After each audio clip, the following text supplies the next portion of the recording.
Hey, Ma. Good morning. Okay. While the adults are away, the kids get to play, right? I love that. I'm like, hey, look, we got to convince Rob to leave more often. So I get to come hang out with you all. I love being here so much. I'm so excited to be here this morning. And the reason why I'm here this morning is even more exciting. If you don't know, Rob and Lene, they're in Nashville for a wonderful occasion. They probably shared with you that Hampton is being baptized. We made it. We made it. And if you don't know, Hampton, I've been mentoring in Huntsville for a while now, but Hampton was actually my first mentee. He's number one. He's the first person when God called me to education, and I realized that this young man just needed someone to pour into him, and his parents ended up pouring into me. So it was very much a vertical relationship where they've blessed me in my life to give me great mentorship to help me become a better man. But I was able to help connect with their son and help him to grow and help him to see what God's calling is in his life. And so that he's made this commitment. I told Rob, man, I hate that I couldn't be there, but better you than me. So, and I get to be here this morning. So, are we ready? Okay. This morning, I actually have a message that God gave to me. Over the summer, I had the opportunity to speak at a youth camp, and then we, with the Learning Center, we did a trip for our third through fifth graders, and we went to the beach. And when I was on the beach with these kids as a chaperone, I had to go. But while I was down there, something really interesting happened.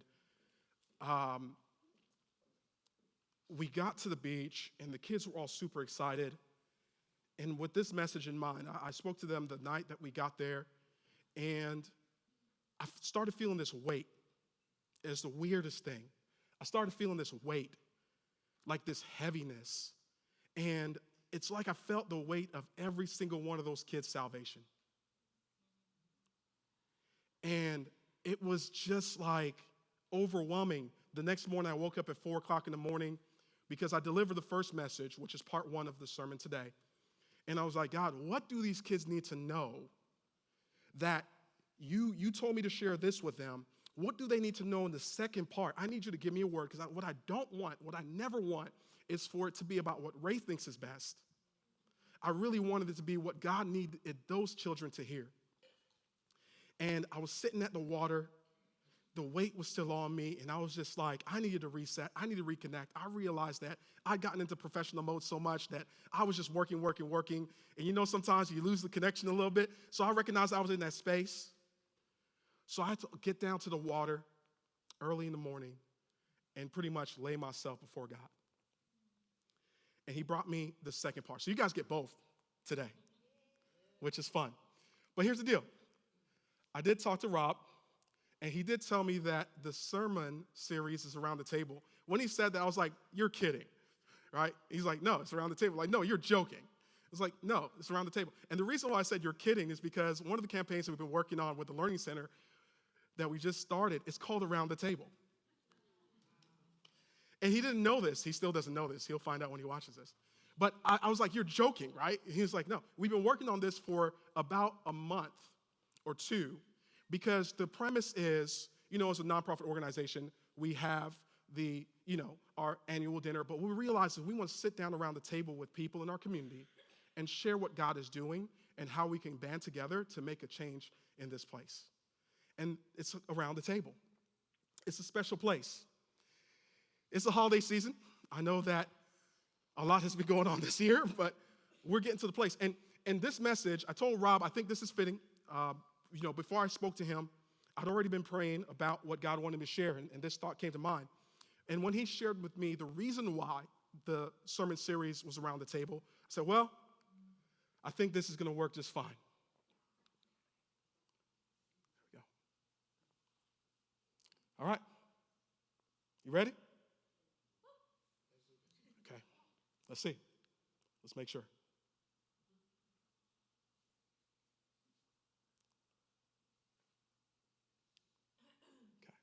Try that one more time. Okay, there we go. All right, we're ready. Okay, so Jesus is speaking, he's preaching, and he's sharing this thought. He says, anyone who listens to my teaching and follows it is wise, like a person who builds a house on solid rock. Though the rains come in torrents and the floodwaters rise and the winds beat against that house, it won't collapse. Absolute terms, no uncertainty. It won't collapse. He goes on, he says, because it is built on bedrock. Okay, you've heard this before. Verse 26 says, but anyone who hears my teaching and doesn't obey it is foolish. Now, what I've recognized in the last couple of months is my dad energy is getting bigger and bigger. Like my dad energy is growing, right? And so recently, in this dad energy, I have this absolute mentality of, oh, it's gonna happen. I don't know what you think is going on, but it's going to happen. And in absolute terms, Jesus uses that dad energy of, no, it's going to happen.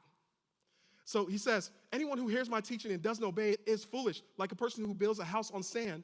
When the rains and floods come and the winds beat against that house, it will collapse with a mighty crash. Does it say it may collapse? It might collapse? It could collapse? Absolutely not. In no uncertain terms, he says it will collapse.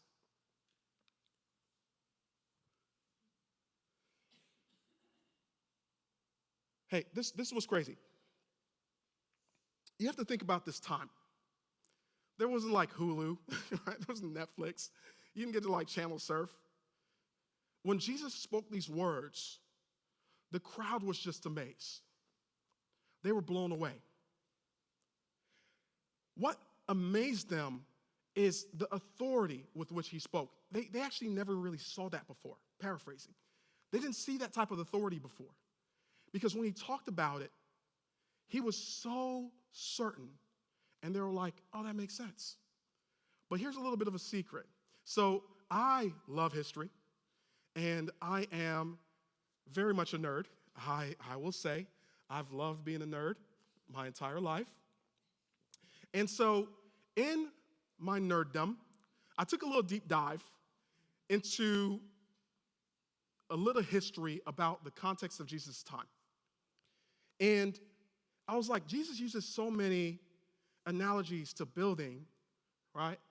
And the traditional idea that we have about him is a carpenter because of the way that our tradition has gone, right? We think about Jesus as a carpenter. But something's going on in this time that we need to be aware of.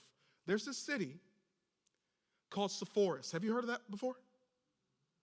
There's a city called Sepphoris. Not to be confused with Sephora, right? It's close. It's close. Maybe where it came from, though. All right? Sepphoris, there's an ancient historian, Jewish historian, his name is Josephus. He called it the ornament of all Galilee.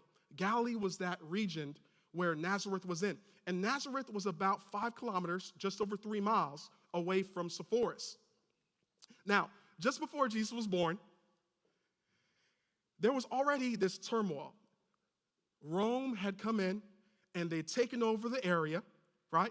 And they'd put up their leaders, right? And one of them was Herod the Great. And there's already the tension there of the people in Galilee, they don't want to be under Rome. They're being taxed. They're not free. This Greco-Roman lifestyle is in opposition to their beliefs. And there's this tension. They want out. And the tension remains because The Chosen, can I continue to use The Chosen as a point of reference? Have we all watched it enough? If you have not watched The Chosen, please do, okay? If we look at even The Chosen series, and you can see the story there of Simon the Zealot, who is an assassin, right? Who was trying to overthrow. That energy is what was going on even before the time of Christ. The Jewish people wanted to be free. And so, right before the birth of Christ, there was this situation where Herod the Great died, and this guy named Judas, son of Hezekiah, decided to lead an uprising to try to take over the region, to take over Sepphoris. And to a degree, they succeeded. The rebellion took them to this place where they stored all the weapons, and they held it for a while until this guy from Syria, and I'm sorry, a little heavy on the history, but we're going to wrap it up quickly. This guy from Syria named Varus, he was a general. Varus came into Sepphoris, and he burned it to the ground, destroyed it completely, wiped it out. And not just there, that was like the most prominent place. It was this massive, like citadel type of place. And he came in and he destroyed it. Okay, right before the birth of Christ. You with me? Okay. So this city, Sepphoris,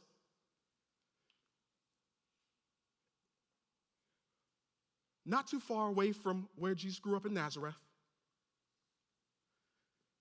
gives us a couple hints about how Jesus probably grew up. And a lot of scholars now believe, even when they did excavating in Nazareth, what they found was that the tools that they found were actually more for stone masons. They didn't have a lot of trees. They didn't have lumber like that. They have trees. You can see some trees there. But if they cut them down, they didn't have shade, right? So they didn't have that many trees in the area. And what scholars believe is that Jesus was actually a builder, because Joseph was a builder. Matter of fact, the word that's used to describe Joseph is the Greek word tekton. And what tekton is, you can see that there generally means a craftsman or an artisan, often interpreted as carpenter because of traditional views. However, it could refer to a builder who worked with a variety of materials, including wood, stone, or even metal. You guys with me? Okay. So let me paint you a narrative. Jesus is born. His family moves back to Nazareth after spending some years away in Egypt. Joseph has to go back to work. Nazareth was a town that didn't have much people there at all, maybe a few hundred. And so Joseph has to find work. Nazareth was kind of like the slums, if you will. It wasn't a very bustling place at all. So here's the narrative. Joseph travels into Sepphoris to do what? Well, what happened? The city was destroyed. So here he is traveling to rebuild this city. Now, in Jewish culture, here's what happens. Landon, if you were my son, and if I was a carpenter, by the time you're 13, guess what you're becoming? A carpenter. So Landon and I, we would travel to Sepphoris together, and I would teach him the trade. I would teach him how to cut rocks and stones. I'll teach him how to lay foundations. I'll teach him how to build and how to restore. And so what scholars believe is that Jesus spent his childhood learning how to rebuild. Are you with me? Oh, come on, this is going to make me run and jump, y'all. All right, okay, all right. Let's keep it cool, All right. But there's something you need to understand about the city Sepphoris. You see, Sepphoris was a Greco-Roman influenced place. They had money. What happens when you have money and culture? Right? All of the culture of Rome, all of the affluence of Rome, all of the things that came along with it was in this place. And what Sepphoris is known for, thanks ChatGPT, what Sepphoris is known for is it was a melting pot where different cultures, in particular, they had a large Jewish culture, but they were influenced, and because they were always in contact with these outside influences, they believed that it started to kind of blur a little bit there. And so you can imagine that Joseph, a devout Jew, standing on principle, is taking his child into a place where everybody's not on the same page. And the work of cutting stone, it was tedious. It took time. It involved a process where they would probably be down on their knees and talking through the day about what's right and what's wrong. And Jesus asking questions, Dad, like, why are they? And Joseph sitting down and being able to spend time to teach. Still with me?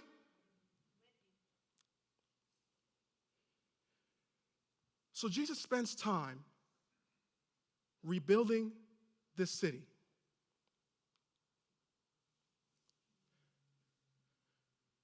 Now, this blew my mind. Because, you know, when you get something, when you find out something and things start clicking into place and you're like, that makes sense? You start thinking about Jesus' statements and the stone that the builders refused becomes a cornerstone. Like, all of the different analogies that he used, they weren't just analogies. It was his craft. Here's what's beautiful. Here's what I love. Not only did Jesus understand the process of building and rebuilding here on earth, not only was that the work that he did with his earthly father, come on now, but it's the work that he did with his heavenly Father. There was redundancy in his training.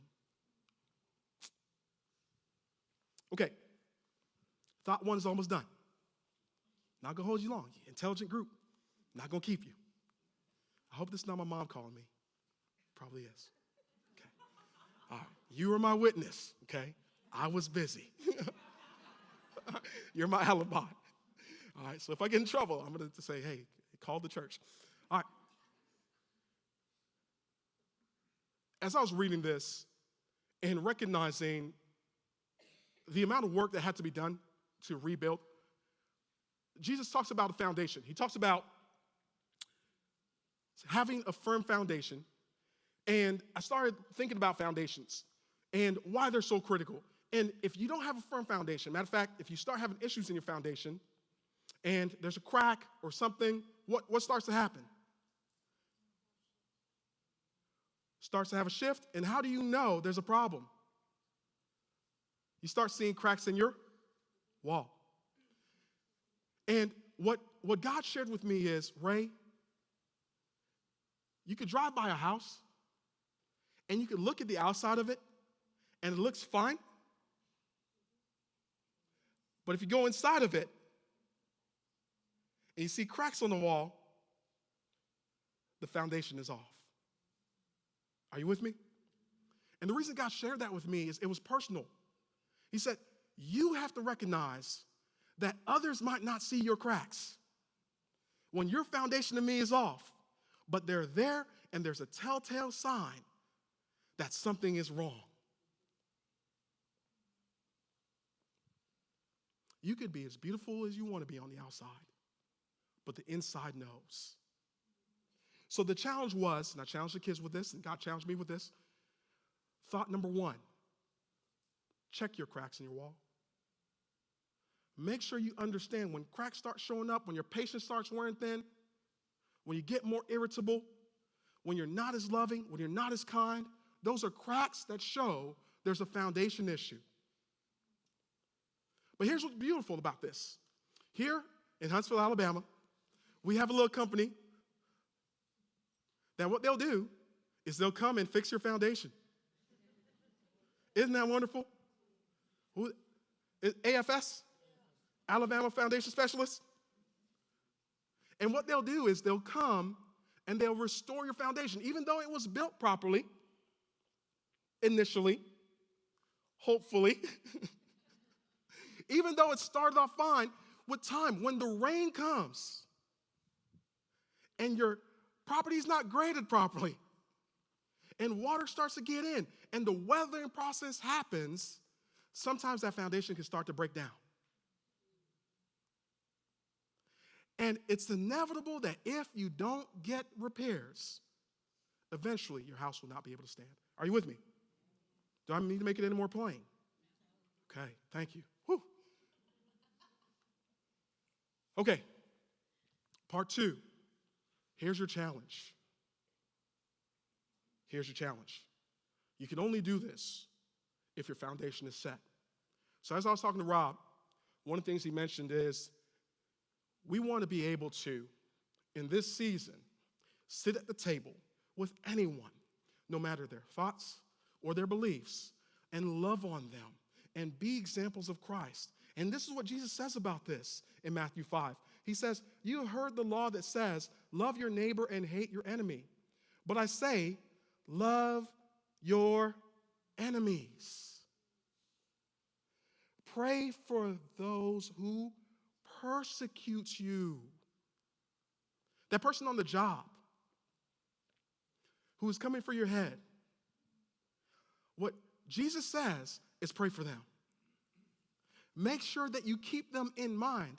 Make sure you keep them in heart. Why? Here we go. In that way, you will be acting as true children of your Father in heaven, for he gives his sunlight to both the evil and the good, and he sends rain on the just and the unjust alike. If you love only those who love you, what reward is there for that? Even corrupt tax collectors do that much. He's saying the bar for you is higher than the bar for anyone else. What I need you to do is I need you to show up in integrity. I need you to show up in love. And no matter how you feel, I need your foundation to be so deeply rooted in me that you can do what I do. Can we do it without our foundation? No. But when we check ourselves in with Jesus and we allow him to come and rebuild, just like he did at Sepphoris, when we allow him to come in and rebuild what the enemy has torn down, we have the structure, we have what it takes to be able to do this. You know, when Jesus says that loving those who love you is easy, he's so right. I love you all so much. And it's so easy to love you. It really is. Because you love me. And you love my family. And so loving you, I don't have to wake up and be like, oh man, I just don't know how I'm going to net today. I don't know how I'm going to make it through. It is so easy to love you because you're such good people. Does that make sense? It's easy. God has rebuked me on this because I'm a type that cuts people off. It doesn't just happen. I give a lot of grace. I really do. But after a while, I cut my losses, or so I say, all right? And I move on. And God rebuked me on this. He's like, you know, man, the fact that you think there's a limit of how much you can take is kind of offensive to me. I didn't like that. All right.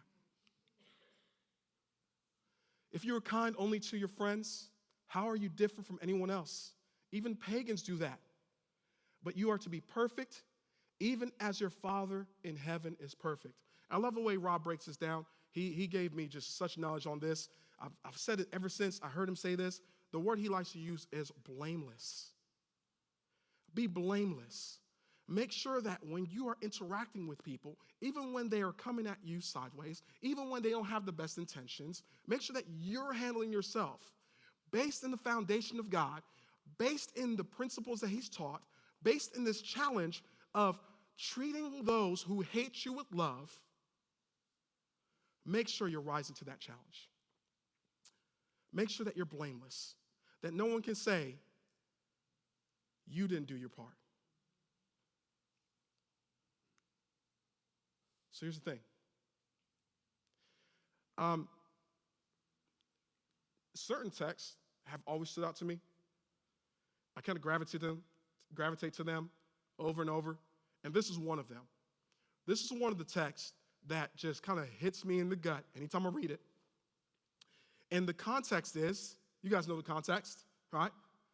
Jesus is coming up to the Passover. His crucifixion is drawing near. He's been preaching, he's been teaching. He's been teaching, he's been teaching. He's been teaching, he's been teaching. He's been teaching over and over again. And what he wants All he wants is for the people to get it. Now, here's what I told the kids this summer. All right, and I love this. I love this. Hopefully this frees somebody.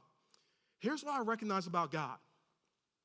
I recognize that sometimes our traditional narratives, they do God an injustice. Here's one of them. For a long time in my life, I thought following God was about God.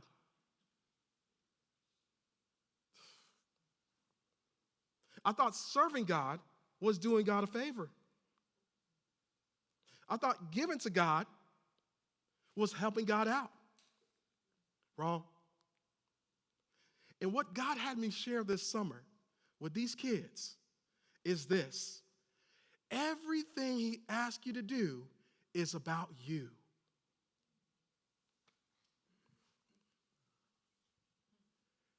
It's about us.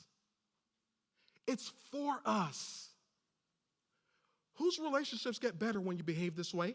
Yours. Who has more peace in life when you act this way? You.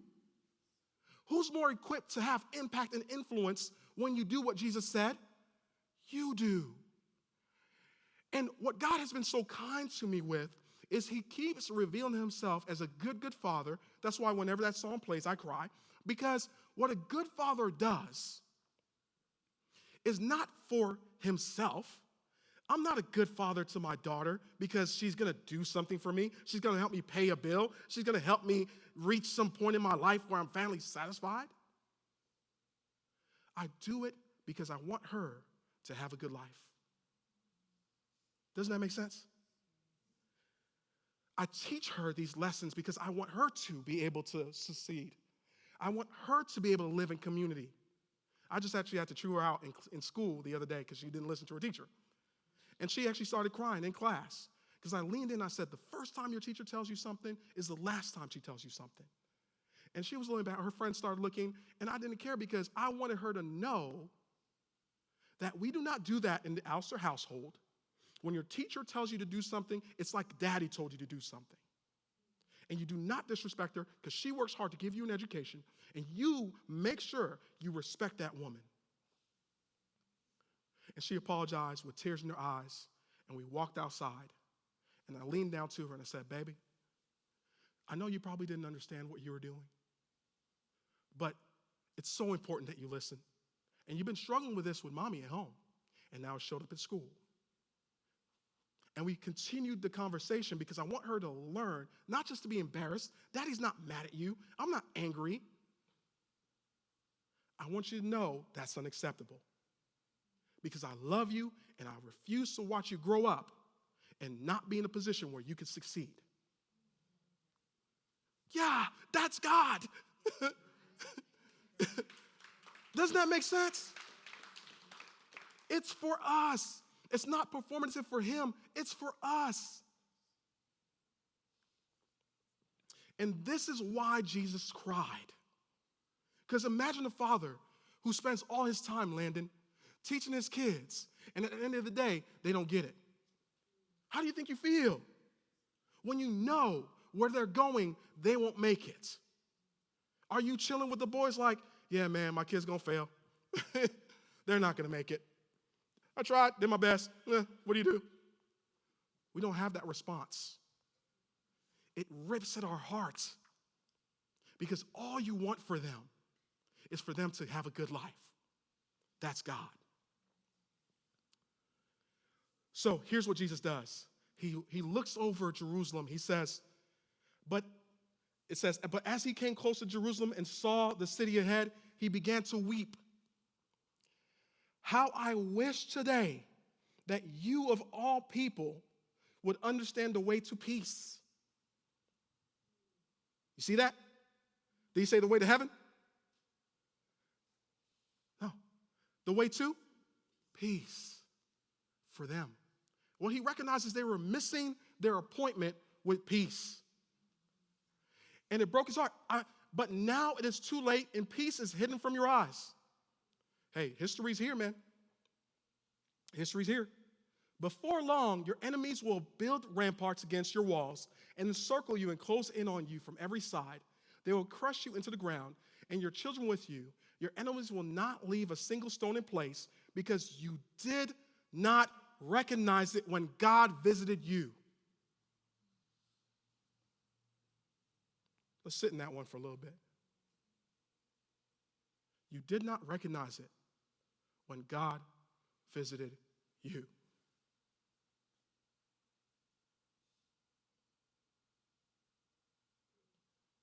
Hey, please don't let this be you. Please. God is visiting us. His word is pounding at our hearts. His way, what Jesus cried over, we get to read. We get to know his will. We get to know his way. What they did not pick up, what he put down, we get to pick up. And God is visiting our home, and he's saying, hey, Ray, you know that crack right there that you've recognized but now has gone to the back of your mind, and you see it from time to time, but it's blended into the surroundings, and you don't give it enough attention? That's not good. You guys with me? Can we be real? Have we not done that? We see a problem, and initially you're a little bit alarmed, but then you live with it long enough, and it starts to fade into the background, and every once in a while you recognize it, and you think about it, I need to do something about it. And Jesus is walking and saying, let me rebuild. Let me restore.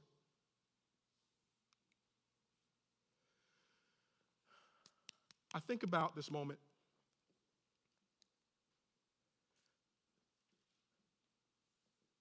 That Jesus really led us in this thing. That in one of the hardest parts of his life, at the end of his ministry, he has this famous meal with his disciples, and at the table is someone who's going to betray him. And you know how he treated him? With love, with compassion. He gave him another chance. Now, Jews didn't take it, but Jesus was blameless. Are you with me?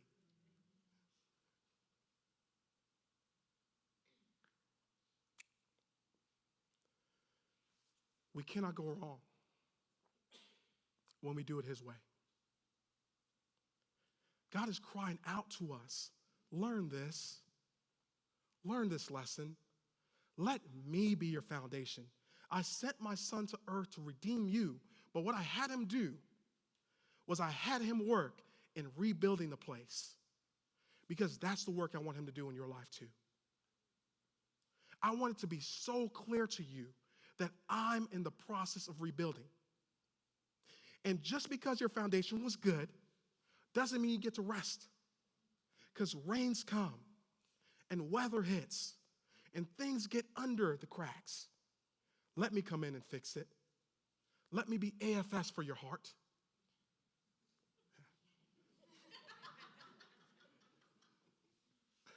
That's his request. Y'all, God has drugged me for the last 11 years. He's drugged me through situations I did not want to be in. He took me through things that I literally hated. He had me sit in situations where I felt disrespected as a man by another man in different situations. And he said, Ray, take it. There were situations that I did not enjoy. But what he challenged me to do was respond like Jesus did. The results of those experiences have helped me to grow so much as a man. But I've also had the experience of that person coming back and saying, man, I'm proud of you. Inspired by what he saw me doing, by the kindness I was able to show him in the bad situation that he was in. He could not believe, after all that he had done, that I could treat him that way. But God. And so my heart gets to be clear for my daughter, for my son, for my wife, for my family, because I learned to do it, and I was challenged to do it the way Jesus did. Let's pray.